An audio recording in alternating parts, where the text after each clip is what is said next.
Good morning and welcome once again to the heart of Stowe. I'm in the middle of the old golf course and in the middle of the wonderful Stowe Grounds all around me on the most beautiful day. I imagine for most people watching this that the church liturgical calendar is about as interesting as reading a railway timetable, or perhaps the minutes of a parish council meeting. Unless, of course, it's the one chaired by Jackie Weaver. Check it out on YouTube, it's hilarious. But frankly, who cares really that St. Bartholomew's Day is the 24th of August? Or that we celebrated St. Paul's Day a couple of weeks ago? Or that next Sunday is a Sunday called Quinquagesima? And what on earth does Quinquagesima mean anyway? And who cares that next Sunday, the 14th of February, is St. Valentine's Day? Aha! Now, that is different. That's very different. This is the one saint's day in the year that we really do care about. And although next to nothing is known about St. Valentine, or indeed which St. Valentine we're commemorating, and whichever Valentine you choose has nothing to do with red roses and love hearts, nobody minds and nobody cares when that red envelope lands on the front doormat. Least of all, of course, the card shops, for whom this week is their biggest week of the year. Or the florists, who sell more roses this week than they do at any other time in the year, apparently 50 million. The chocolatiers don't care either. They'll sell tons of the stuff. And of course the jewellers, who might be hoping to sell the odd diamond ring. As the advertising industry says, sex sells. Now, you don't need to know much about Greek to know that they had 4 words for love. And one of the problems that our 21st century society faces is a failure to distinguish between eros, erotic love or romantic love, and agape, self-giving love, sacrificial love. Listen to this description of Christian love, agape love, characterized by the life and death of Jesus Christ, and read to us today by Bella Lloyd. A reading from the first letter of John, chapter 3. This is the message you heard from the beginning. We should love one another. This is how we know what love is. Jesus Christ laid down his life for us. And we ought to lay down our lives for our brothers and sisters. If anyone has material possessions and sees a brother or sister in need, but has no pity on them, how can the love of God be in that person? Dear friends, let us not love with words or speech, but with actions and in truth. Here ends the reading. Now, as well as being in the middle of the old golf course, you've probably guessed that I'm standing right by the Rotunda, in fact, under the Rotunda, and right next to the golden statue of the Medici Venus. Venus is, of course, the Roman goddess of love and sex and fertility. And you don't need the camera to pan in too closely to realize that Venus is a romantic figure. But in the Bible, St. John says, this is love, and he uses the word agape. This is love. Jesus Christ laid down his life for us. Now, there's nothing erotic or romantic about that, is there? There's nothing romantic about hanging on a crucifix with 6-inch nails through your wrists and feet. It's not a romantic scene, is it? But the Bible tells us again and again that this is the ultimate demonstration of God's love.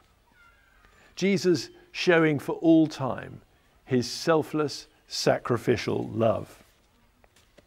And Jesus went through this horrific death for you and for me, so that we could be forgiven and so that we could look God in the face. And in this series of talks this term on God's good gifts, today we are looking at God's greatest gift of all, his love in giving us Jesus Christ to die for you and for me. Elsewhere in the Bible, St. Paul calls Jesus God's gift that is too wonderful for words. Eros, or romantic love, is all about self-gratification, self-fulfillment, getting what I want. Eros is the love that says, what can I get for myself? Agape, or selfless love, is a giving love. It puts the other person first. It says, what can I give to you? And St. John says, this is how we know what love is. Jesus Christ laid down his life for us. This is the very heart of the Christian message. This is indeed the greatest love story ever told. That's why the chapel, and indeed every church, has a cross at the front.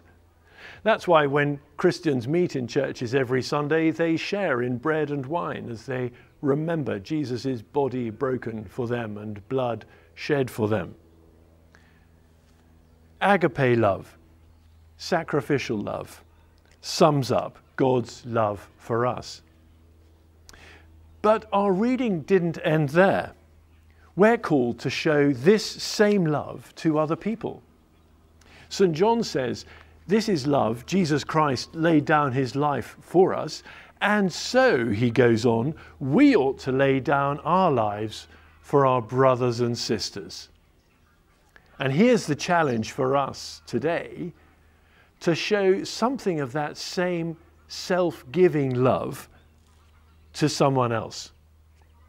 And the chances are that during lockdown, that someone else is probably a member of our own family. Even if we're beginning to get on each other's nerves a little bit.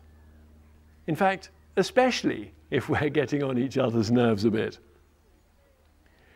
The Greeks talked of Eros. The Romans worshipped Venus. But the Christian looks to Jesus as the perfect model of self-giving love. And a perfect model for us for St. Valentine's Day too. And indeed, every other day of the year for that matter. So have a good day, and may God bless you, and may he fill you with his love. Let me finish with another verse from St. John. God so loved the world that he gave his only Son, that whoever believes in him should not perish, but have everlasting life. Bye for now. So blue, are you still breathing? Won't you tell me if you found that deeper meaning? Do you think I've gone blind? I know it's not the truth when you say I'm fine. So go ahead and break my heart again. Leave me wondering why the hell I ever let you in. Are you the definition of insanity? Or am I be nice to love someone who lets you break them twice? Don't pretend that I'm the instigator. You are the one when you were born to say goodbye. You kissed me half a decade later, that same perfume, those same sad eyes. Go ahead and break my heart again. Leave me wondering why the hell I ever let you in. the definition of insanity? Or am I? It must be nice to love someone who lets you break them twice.